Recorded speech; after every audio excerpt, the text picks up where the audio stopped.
Hello everyone, welcome back. This is Audumba Shinde from APSG Pad Academy. So let's start first chapter from endocrine system, that is insulin and oral hypoglycemic agent. खूप important, खूप मोठा असा आणि खूप interested एवढा chapter आहे हा insulin and oral हायपोग्लायस्मिक agent. ठीक आहे, बट सगळ्यात इम्पॉर्टंट याला आपण अजून याच्यामध्ये ॲडिशनल पॉईंट आहेत, तो म्हणजे आपला ग्लुकॅगोन असेल. ठीक आहे, याची ॲक्शन आहे ग्लुकॅगोन. सोमॅस्टोस्टॅटिन असेल, तर हे सगळं आपण बघणार आहोत. So before starting any type of mechanism, you should know what is the concept behind the diabetes mellitus. You should not confuse between diabetes mellitus and diabetes insipidans. हे दोन्हीही वेगळ्या कंडिशन आहेत. ठीक आहे, diabetes insipidus because of anti diuretic hormone and vasopressin आपण बघितलं ते डायरेटिक्समध्ये. Diabetes mellitus हे एक अशी कंडिशन आहे, हा एक क्रोनिक डिसऑर्डर आहे ज्यामध्ये तुमचं कंटिन्युअस ब्लडचं ग्लुकोज लेवल हे इन्क्रीज होते. बट तुम्हाला हे माहीत असू द्या की नॉर्मली काय होतं. आपण फर्स्ट आपल्याला माहीत आहे, आता या चॅप्टरचे 2 लेक्चर असतील जे तुमच्या या चॅप्टरबद्दल ओव्हरव्ह्यू देतील. त्यानंतर आपण 1 बाय 1 चालू करू, जे की आपले रायटिंग पार्ट असेल ते आपण नंतर कव्हर करू. ठीक आहे, so first you should know तो what is the normal mechanism of human being. ज्या वेळेला बॉडीमध्ये आपण काही घेतो बघा की हे आपलं एक नॉर्मल कंडिशन आहे. या कंडिशनमध्ये समजा आपण ओरली काही घेत असाल. ठीक आहे, ओरली आपण समजा शुगर घेतोय, किंवा आपण ओरली शुगर म्हणण्यापेक्षा आपण ओरली काही घेऊ. समजा आपल्याकडे स्टार्च आहे. ठीक आहे, स्टार्च तुम्हाला माहीत आहे. स्टार्च आपण त्याला आता सध्या आपले फास्ट चालू आहेत, शाबू म्हणू आपण त्याला. ठीक आहे, याच्यामध्ये काय प्रेझेंट आहे, स्टार्च. बऱ्यापैकी त्या स्टार्चचं ओरल पर ॲब्झॉर्प्शन होतं अमायलेज एन्झाईम असल्यामुळे, सलायवरीमध्ये प्रेझेंट असल्यामुळे. बट हा जसा तुमच्या स्टमकमध्ये येतो, ठीक आहे, जसा तुमच्या स्टमकमध्ये येईल तसा हा स्टमकमध्ये आल्यानंतर समजा हा तुमचा इसोफॅगसचा पार्ट आहे, हे तुमचं स्टमक आहे. ठीक आहे, आणि यानंतर हा तुमचा डिओडिनम आहे, आणि हे आहे तुमचा इंटेस्टाईनचा पार्ट. ठीक आहे, हे आहे तुमचा इंटेस्टाईनचा पार्ट. सो आता हे घेतल्यानंतर स्टार्च तुम्हाला माहीत आहे याच्यामध्ये काय काय प्रेझेंट आहे. एक आहे अमायलोज. एक्झाम्पल देतो मी, starch. If it is glucose then also okay. If it is कोणताही दुसरा सबस्टन्स आहे, फ्रूट आहे, फूड आहे, त्यामधून याचं ॲब्झॉर्प्शन होतं. एक्झाम्पल देण्यासाठी घेते. ठीक आहे, अमायलोज अँड अमायलोपेक्टिन हे तुम्हाला माहीत आहे. स्टार्च हे काय आहे, हिट्रोपॉलिसॅकॅराइड्स आहे का होमोपॉलिसॅकॅराइड आहे. Starch is homopolysaccharides. ठीक आहे, याच्यामध्ये जे युनिट्स आहेत हे एक मोनोमरचे युनिट्स आहेत. आपण ते बघणार आहोत आपल्या कोग्नसीमध्ये. ठीक आहे, तर बघा की आता ह्या स्टमकमधून, ह्या इंटेस्टाईनमधून हे स्टार्च, हा अमायलोज, या ठिकाणी याचं पहिल्यांदा पहिली स्टेप काय आहे, याचं डायजेशन होतं. ठीक आहे, डायजेस्टिव्ह एन्झाईमनी या स्टार्चचं ब्रेकडाऊन होतं, अमायलोज अँड अमायलोपेक्टिन. अँड याचं फर्दर ब्रेकडाऊन होतं तुमचं, तुम्हाला माहीत आहे बॉडीमध्ये कॅटाबॉलिझम अँड ॲनाबॉलिझम अशा 2 प्रोसेस होत असतात. So what is mean by catabolism. Catabolism means की जे काही तुमचं कॉम्प्लेक्स मॉलिक्यूल आहे. आता स्टार्च हा कसा आहे, कॉम्प्लेक्सच आहे, हा तुमचा कॉम्प्लेक्सच आहे. जसा ग्लायकोजन हा कॉम्प्लेक्स आहे. ज्या वेळेला कॉम्प्लेक्स मॉलिक्यूलचं सिम्पल मॉलिक्यूलमध्ये कन्व्हर्जन होतं, या प्रोसेसला म्हणतो आपण कॅटाबॉलिझम. लक्षात असू द्या. आणि ज्या वेळेला सिम्पल मॉलिक्यूलचं कन्व्हर्जन होतं कॉम्प्लेक्स मॉलिक्यूलमध्ये, त्याला म्हणतो आपण ॲनाबॉलिझम.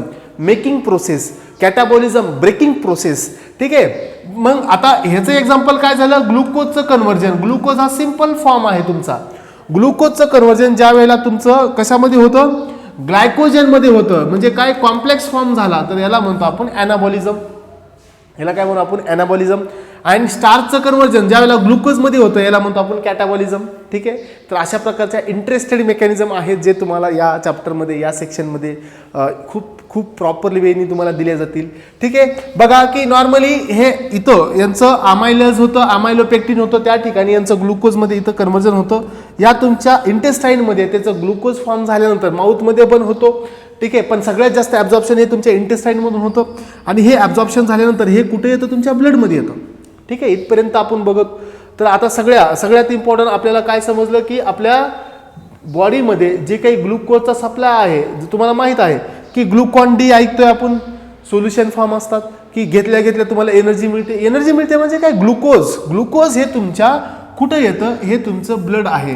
ठीक आहे, ग्लुकोज हे तुमच्या, हे ग्लुकोजचे मॉलिक्युल्स मी दाखवले. ठीक आहे, हे आहे तुमचं ग्लुकोज.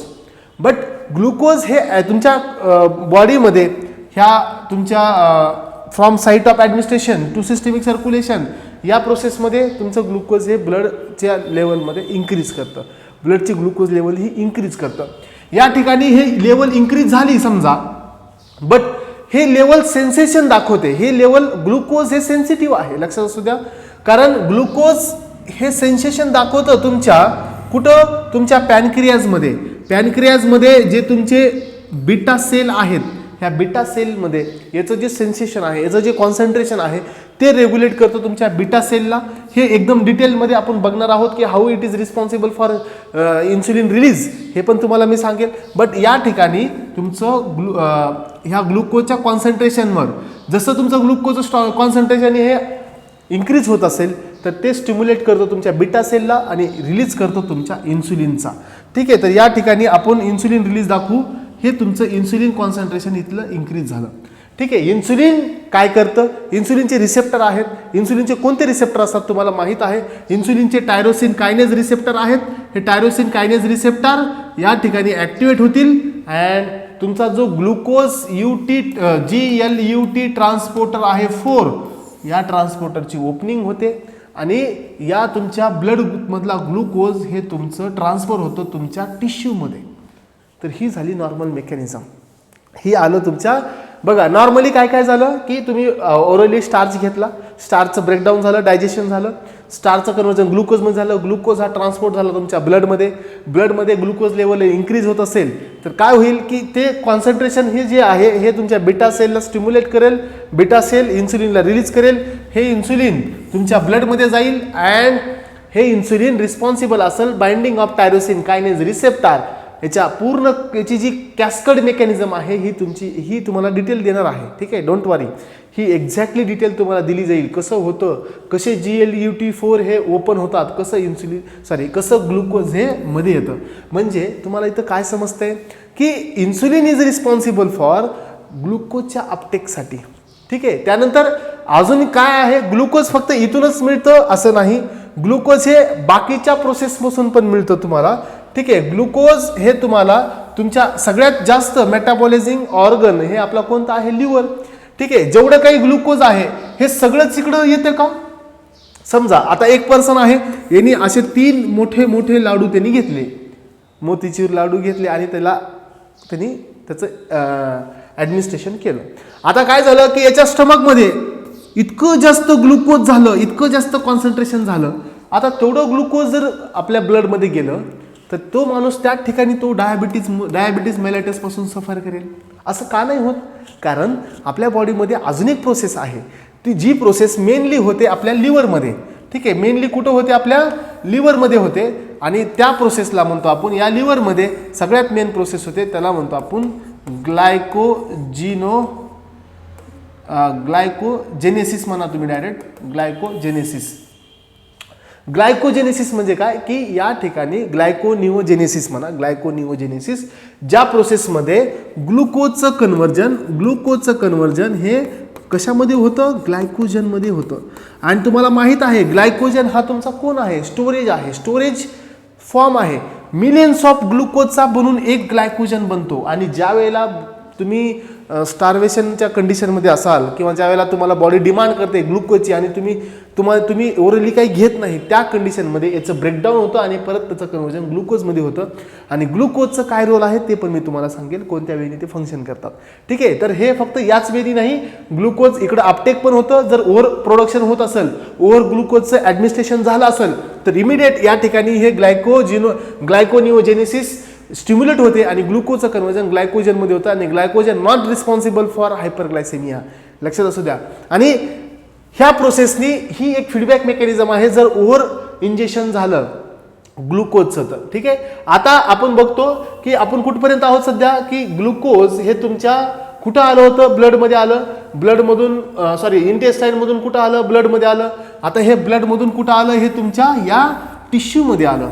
सर हे ग्लुकोज या टिश्यूमध्ये येण्यासाठी कोण रिस्पॉन्सिबल आहे? तुमचं एक्झाम्पल, आता हे कोण आहेत तुमचे? हे तुमचे ॲडिपोज टिश्यू आहेत. या ठिकाणी ग्लुकोजचा ट्रान्सपोर्टर GLUT4 हा ट्रान्सपोर्टर आहे, ज्यावेळी ग्लुकोज हे मध्ये आलेला आहे. आणि ग्लुकोज लक्षात असू द्या, ग्लुकोज हे कुठून आलं? या तुमच्या ब्लड मधून आलं. ठीक आहे. आणि कुणाच्या मेकॅनिझमनी आलं? हे इन्सुलिनच्या ऍक्शननी आलं. आता हे ग्लुकोज इथं आल्यानंतर हे तुम्हाला माहित आहे, हे आपला टिश्यू आहे. टिश्यूला एक स्वतःची काय आहे? न्यूक्लिअर मेम्ब्रेन आहे.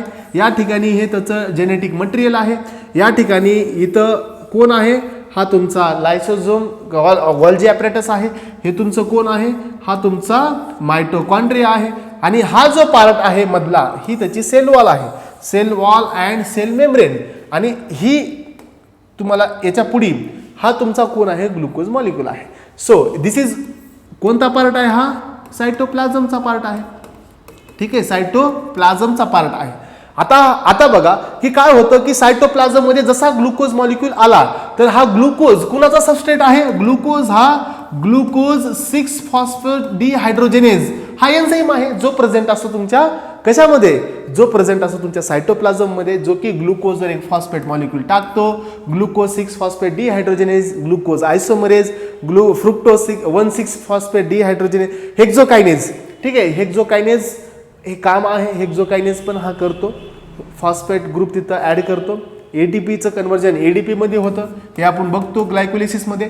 आणि फायनली तुम्हाला रिझल्ट काय मिळतो इथं? फायनल रिझल्ट काय आहे तुमचा? की या ठिकाणी या सायटोसोलमध्ये ग्लुकोजचं कन्व्हर्जन 10 स्टेप नंतर कशामध्ये होतं? पायरिक ॲसिडमध्ये होतं. ठीक आहे, पायरिक ॲसिडमध्ये होतं. जर ही ॲरोबिक कंडिशन असेल, जर ॲनारोबिक कंडिशन असेल तर कन्व्हर्जन कशात होणार? लॅक्टिक ॲसिडमध्ये होणार. ठीक आहे.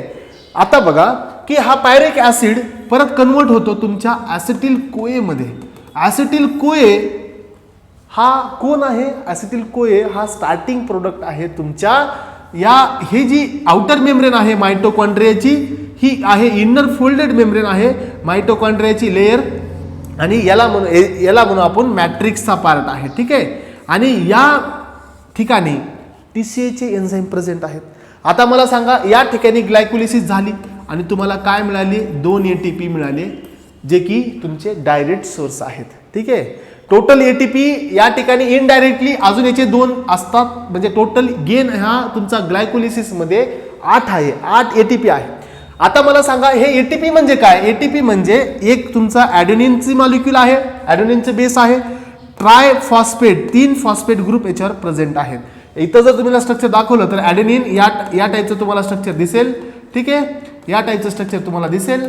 या ठिकाणी तुमची शुगर मॉलिटी आहे आणि या ठिकाणी एक phosphate, second phosphate and third phosphate. आणि हे फॉस्फेट ग्रुप ज्या वेळेला इथून ब्रेक होतील त्यावेळेला एक फॉस्फेट ग्रुप ब्रेक झाला, 14 किलो कॅलरी एनर्जी रिलीज होते आणि ही एनर्जी आपल्या डेली मुवमेंटसाठी रिस्पॉन्सिबल असते. तुम्हाला हे माहीत असेल आणि हे तुम्ही बघणार आहात आपल्या बायोकेमिस्ट्रीमध्ये, अजून डिटेल हे होणार आहे. ठीक आहे. सो आता बघा की इकडं ग्लुकोजचं काय काम आहे आपल्याला माहित आहे. जर तुम्ही 2 दिवस जर तुमचं फूड नाही घेतलं, विकनेस येतं, तुमच्या बॉडी मसल्स वीक होतात, कारण बॉडी मसलला मुवमेंट लागते. मुवमेंटसाठी कॉन्ट्रॅक्शन रिलॅक्सेशनची प्रोसेस लागते.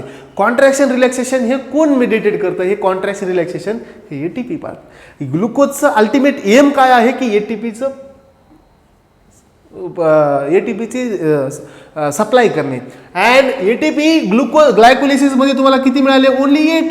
मग आता जो मेन सोर्स आहे तो तुमचा आहे कोण? तुमचा मायटोकॉन्ड्रिया, ज्या ठिकाणी तुमचे TCA सायकल ही होते. आणि ही TCA सायकल इथं होते तर या TCA सायकलला सबस्ट्रेट लागतो, म्हणजे ॲसिटिल कोए. तर ॲसिटिल कोए इथं येतो आणि या ठिकाणी ही सायकल रन होते. आणि या ठिकाणी तुम्हाला किती ATP मिळतात? एका सायकलमध्ये 15 ATP या ठिकाणी जनरेट होतात. कसे? बायोकेमिस्ट्रीमध्ये मिळेल. ठीक आहे. या ठिकाणी ॲसिटिल कोएचे 2 मॉलिक्यूल असतात, कारण ह्याचे पण 2 मॉलिक्यूल असतात, कारण हा 3 कार्बन कंपाऊंड आहे. ग्लुकोज हा तुमचा 6 कार्बन कंपाऊंड आहे. या पूर्ण प्रोसेसला ऑक्सिडेशन रिडक्शन मेकॅनिझम म्हणून आपण, ज्या ठिकाणी कंप्लीट ऑक्सिडेशन होतं एका ग्लुकोजचं आणि टोटल ATP मिळतात तुम्हाला 38. तर हे झालं प्रोसेस. आणि यामध्ये तुमचे फक्त 4 ATP हे डायरेक्ट सोर्स आहेत आणि त्याच्यामधले बाकीचे 34 ATP हे इनडायरेक्ट सोर्स आहेत. NADH आणि FADH यांच्यामध्ये यांचं इनडायरेक्ट सोर्स तयार होतो. हे NADH FADH या ठिकाणी इलेक्ट्रॉन ट्रान्सपोर्ट चेननी तुमचे ATP बनवतात. तर हे झालं एक नॉर्मल वेमध्ये. तुम्हाला हे तुम्ही हे ऐकलं असेल की डायबिटीज पर्सन ऑलवेज त्याला काय होतं, चक्कर येते, त्याचे वीकनेस असतो त्याच्यामध्ये. का असं होतं? Y it is happening? Because त्याच्या बॉडीमध्ये ग्लुकोज खूप जास्त आहे, पण कुठं आहे? ब्लडमध्ये आहे. ग्लुकोज कुठं नाही? त्याच्या मसलमध्ये नाही. ग्लुकोजचा सप्लाय कुठं नाही? त्याच्या ब्रेनच्या टिश्यूला नाही. ठीक आहे, हे सगळ्या कंडिशन आहेत आणि ही आहे नॉर्मल मेकॅनिझम की नॉर्मली एका पर्सनमध्ये असं होतं. बॉडीला असं वाटलं की एनर्जी कमी पडते, बॉडी काय करते? इन्सुलिनला आपण डिमांड करतो, आपण फूड घेतो, फूडमधून ग्लुकोज मिळतं, ग्लुकोज तुमच्या इंटेस्टाईनमधून ब्लडमध्ये येतं, ब्लडमधून ग्लुकोज हे कॉन्सन्ट्रेशन वाढत असेल, जर खूप एक्सेसिव्ह अमाऊंटमध्ये ग्लुकोज येत असेल तर लगेच ग्लुकोजचं कन्व्हर्जन ग्लायकोजनमध्ये होतं आणि जे काही बेसिक रिक्वायरमेंट आहे ग्लुकोजची तेवढं कॉन्सन्ट्रेशन इन्सुलिनला स्टिम्युलेट करतं. इन्सुलिन ग्लुकोजला ब्लडमधून सेलमध्ये घेऊन येतं, टिश्यूमध्ये घेऊन येतं. आल्यानंतर सायटोप्लाझममध्ये त्याचं ग्लायकोलिसिस होतं, त्याचं ॲस्ट्रल कोएमध्ये कन्व्हर्जन झाल्यानंतर त्याचं परत 300 सायकल रन होते आणि टोटल तुम्हाला ATP 38 ATP मिळतात आणि ते 38 ATP तुम्ही ॲज अ एनर्जी, तुम्हाला एनर्जी मिळते. तुम्ही काही फूड घेतल्यानंतर काही वेळानंतर तुम्हाला जी एनर्जी मिळते ती एनर्जी या प्रोसेसने मिळते आणि या सगळ्या प्रोसेसला आपण म्हणतो नॉर्मल फिजिओलॉजी ऑफ इन्सुलिन. हे आहे नॉर्मल कंडिशन. आपण डीपमध्ये नाही गेलो अजून, आपण अजूनही इन्सुलिनची मेकॅनिझम बघितलेली नाही, but within short period of time ते पण आपण बघणार आहोत. But before starting any type of mechanism you should know the normal physiology and mechanism of human being. कोणत्या प्रकारे होतं आणि कोणत्या वेळी आपण त्या मेकॅनिझमला ॲक्ट करतो. ठीक आहे, सो आता बघा इथपर्यंत सगळं क्लिअर असेल. आता मग what is mean by diabetes mellitus? काय असेल डायबिटीज मेलायटस? कशामुळे असेल? बघा की नॉर्मली काय होतं की आपण बघितलं की ग्लुकोज तर ॲब्झॉर्प्शन होतंय तुमच्या इंटेस्टाईनमधून. ठीक आहे, इंटेस्टाईनमधून ग्लुकोज हे कुठे येतंय? तुमच्या ब्लडमध्ये येते तर खरं आहे, हे ग्लुकोज येते तर खरं आहे, बट या ठिकाणी याची जी ओपनिंग आहे, याला जे मध्ये ट्रान्सपोर्ट आहे, हा कुणावर डिपेंड आहे? तुमच्या इन्सुलिनवर डिपेंड आहे. आणि इन्सुलिन रिलीज होतं तुमच्या पॅनक्रियाटिक बीटा सेलमधून आणि हे पॅनक्रियाटिक बीटा सेलच्या डाऊन रेग्युलेशनमुळे या ठिकाणी इन्सुलिनचा रिलीज कमी होतो आणि इन्सुलिन रिलीज कमी झाल्यामुळे टायरोसिन कायनेजला बाइंड होणार नाही आणि टायरोसिन कायनेज बाइंड नाही झालं तर या ठिकाणी GLUT4 हा ट्रान्सपोर्टर तुम्हाला मिळणार नाही आणि ग्लुकोजचं अपटेक होणार नाही. या ठिकाणी टिश्यूंना जर समजा ग्लुकोज नाही मिळाला तर या ठिकाणी त्यांना ATP मिळणार नाही. टिश्यूमध्ये काय येणार? वीकनेस. ठीक आहे, टिश्यूमध्ये काय येणार? वीकनेस. आणि या ठिकाणी तुम्हाला काय येणार? हायपरग्लायसेमिया. तर हे हायपरग्लायसेमिया जर कंटिन्युअस होत असेल तर त्या कंडिशनला आपण म्हणतो डायबिटीज मेलायटस. काय म्हणतो आपण? डायबिटीज मेलायटस. आणि हा डायबिटीज मेलायटस हा 2 वेने आहे. फक्त इन्सुलिनवर डिपेंड आहे का? नाही. हा इन्सुलिन नॉन डिपेंडेंट पण आहे. ज्या वेळेला इन्सुलिन प्रेझेंट असते बट इन्सुलिनची रेजिस्टन्सी आलेली असते. तर अशा प्रकारचे 2 टाईप्स आहेत जे आपल्या एंडोक्राईन सिस्टीममध्ये आहेत. एक आहे इन्सुलिन डिपेंडेंट डायबिटीज मेलायटस, ज्यामध्ये ॲक्च्युअली इन्सुलिनचं कॉन्सन्ट्रेशन हे डिक्रीज झालेलं असतं. Second means what? की इन्सुलिन नॉन डिपेंडेंट डायबिटीज मेलायटस, ज्यामध्ये इन्सुलिन आहे बट इन्सुलिनची रेजिस्टन्सी आलेली आहे. ठीक आहे, आणि या सगळ्या गोष्टींसाठी आपण एक ट्रीटमेंट देतो, त्याला म्हणतो आपण एकतर आपण इंजेक्शन देतो इन्सुलिनचं इंजेक्शन देतो आपण सबक्युटेनियस रूटनी, इन्सुलिन येतं या ब्लडमध्ये आणि याची अवेलेबिलिटी वाढते, किंवा आपण ओरल हायपोग्लायसेमिक एजंट देतो. ओरल हायपोग्लायसेमिक एजंट हे डायरेक्टली ॲक्ट करतात तुमच्या बीटा सेलवर, तुमचे ATP dependent potassium channel block करतात, कॅल्शियम चॅनल इन्फ्लक्स करतील, डिपोलरायझेशन करतील आणि एक्झोसायटोसिस प्रोसेसनी इन्सुलिनचा रिलीज वाढवतील. तर अशा प्रकारच्या मेकॅनिझमनी हे आपलं काम होतं. आणि म्हणून आपल्या ह्या इन्सुलिन किंवा ओरल इन्सुलिन अँड ओरल हायपोग्लायसेमिक एजंटच्या ट्रीटमेंटसाठी 2 कंडिशन आहेत. एक तर आपण इन्सुलिनचा सप्लाय देऊ किंवा ओरल हायपोग्लायसेमिक एजंट देऊ. ओरल हायपोग्लायसेमिक एजंट फक्त एकाच मेकॅनिझमनी ॲक्ट करत नाहीत, त्या ठिकाणी बायग्युनाइट्स पण आहेत, सल्फोनिल युरियाज पण आहेत, थायाझोलिडिन डायोन्स पण आहेत, त्यानंतर तुमच्याकडे DPP-4 इनिबिटर पण आहेत. त्या ठिकाणी तुमच्याकडे जी म्हणजे जे काही एंडोजिनस जे पेप्टाइड्स आहेत जे रिस्पॉन्सिबल आहेत तुमच्या GPCR action through insulin release, ते पण मेकॅनिझम आहे. ह्या सगळ्या वेनी आपण ते बघणार आहोत. बट आता बघा की नॉर्मली याला कोण कोण रेग्युलेट करतो तुमच्या इन्सुलिन रिलीजला. ठीक आहे, हे आहे तुमची पॅनक्रियाटिक बीटा सेल. हा पॅनक्रियाटिक बीटा सेल आहे. याचं पूर्ण फिजिओलॉजी तुम्हाला मी दाखवणार आहे, कोणत्या ठिकाणी ते प्रेझेंट असतात. बट ठीक आहे, आधी आपण ते बघू कोणत्या ठिकाणी ते प्रेझेंट असतात, त्यानंतर आपण त्याला प्रॉपर वेनी कन्सिडर करू. ठीक आहे, सो ही आहे तुमची डायग्राम. याच्यामध्ये तुम्हाला कन्सेप्च्युअल क्लिअर होईल की कसा असतो पॅनक्रिया. ठीक आहे, कोणत्या वेनी तो काम करतो. ठीक आहे, आता तुम्हाला या ठिकाणी समजेल बघा की हा आहे तुमचा पॅनक्रियाज. ठीक आहे, हा आहे तुमचा पॅनक्रिया आणि हा पॅनक्रिया तुमचा लीफ शेप्ड आहे, आपण बोलतो त्याला. याच्यामध्ये एक टाईपची ही एक कॅव्हिटी आहे. ठीक आहे, हे अशा टाईपचे एक कॅनल आहे जे तुमच्या पॅनक्रियामध्ये प्रेझेंट आहे. हे आहे तुमचं कॅनल. ठीक आहे, पॅनक्रियाटिक डक्ट म्हणतो आपण त्याला. त्याला नाव देऊन द्या तुमचं पॅनक्रियाटिक डक्ट. हा तुमचा डक्ट आहे. ठीक आहे, पॅनक्रियाजला एक स्वतःचं डक्ट आहे. आणि ह्या पॅनक्रियापाशी हे जी असे तुम्हाला हे जी ग्लँड दिसत आहे याला म्हणतो आपण ॲसिनर सेल्स. ठीक आहे, याला काय म्हणतो आपण ॲसिनर सेल्स. तुम्ही आतापर्यंत फक्त ऐकलं असेल की काय असतात. एक मिनिट.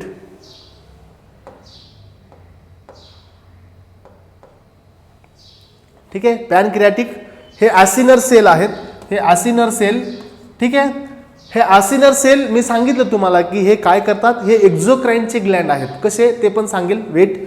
अँड या ठिकाणी तुम्हाला असं थोडे थोडे छोटे छोटे एकदम असे बारीक बारीक बारीक बारीक काय दिसत आहे तुम्हाला, ग्रुप ऑफ टिश्यू दिसत आहे का, group of cell not tissue. त्याला म्हणतो आपण पॅनक्रियाटिक आयसलेट. ठीक आहे, पॅनक्रियाटिक आयसलेट जे की तुमच्या पॅनक्रियाच्या पेरिफेरल रिजनला ते स्कॅटर फॉर्ममध्ये असतात.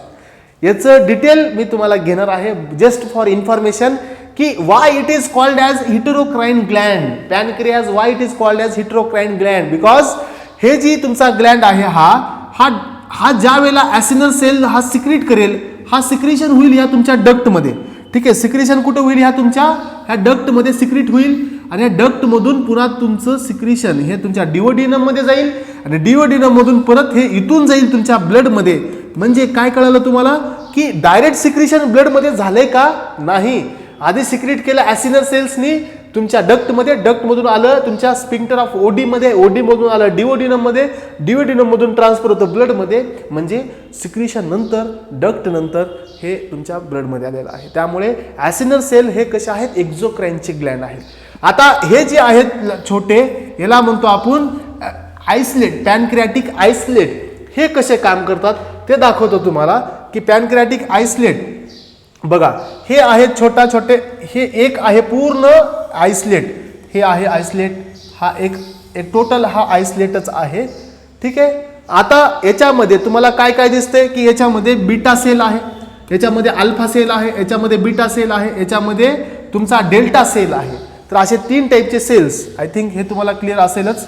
ठीक आहे,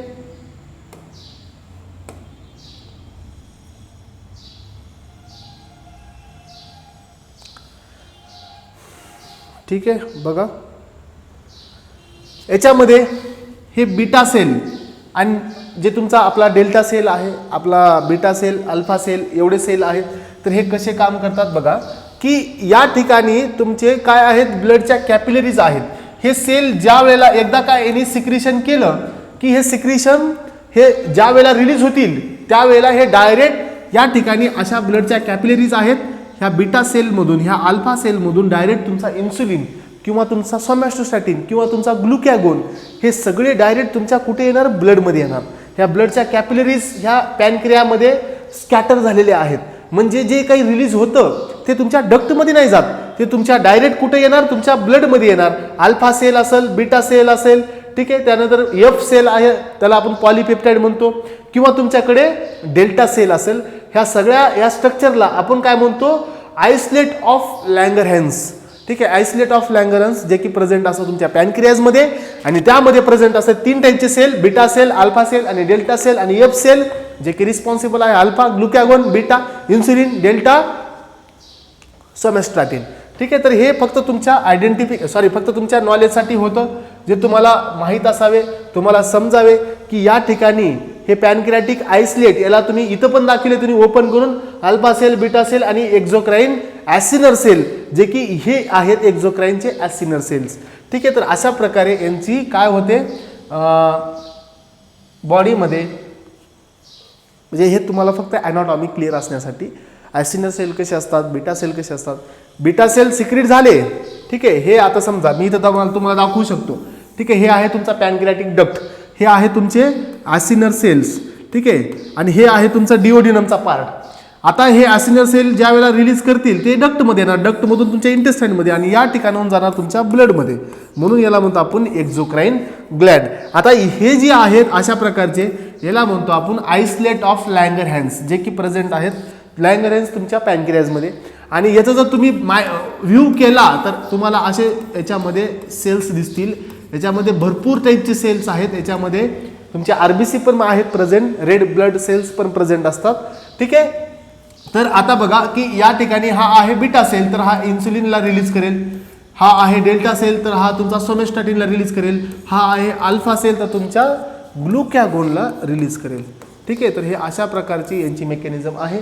मग हे कसं रिलीज करतं हे सांगेल, अजून नाही.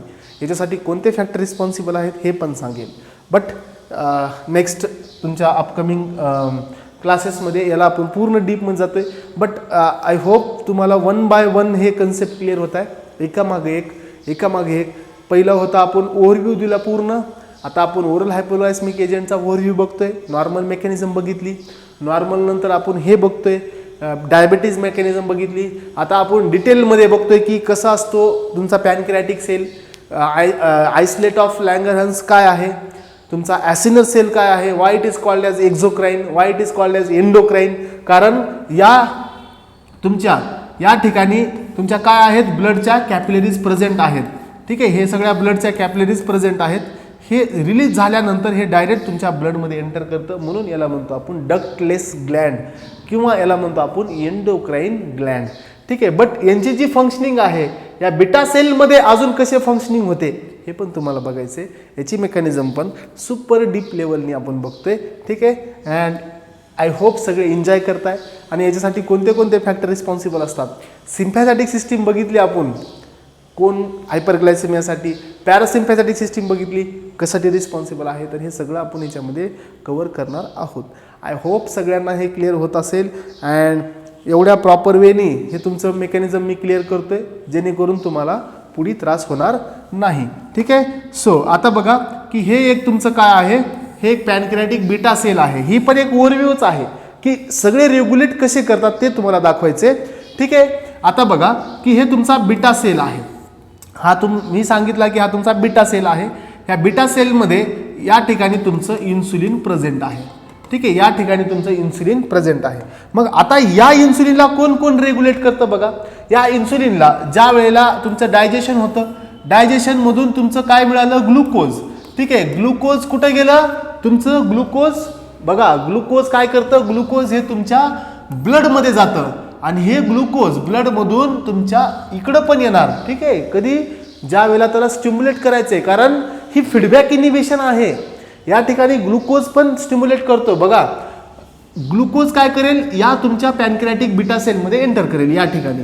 ठीक आहे, आणि ह्या ठिकाणी ग्लुकोज पासून ग्लुकोजचं ब्रेकडाऊन झाल्यानंतर या ठिकाणी पण ग्लुकोजचं ब्रेकडाऊन होतं, लक्षात असू द्या, सायटोप्लाझममध्ये.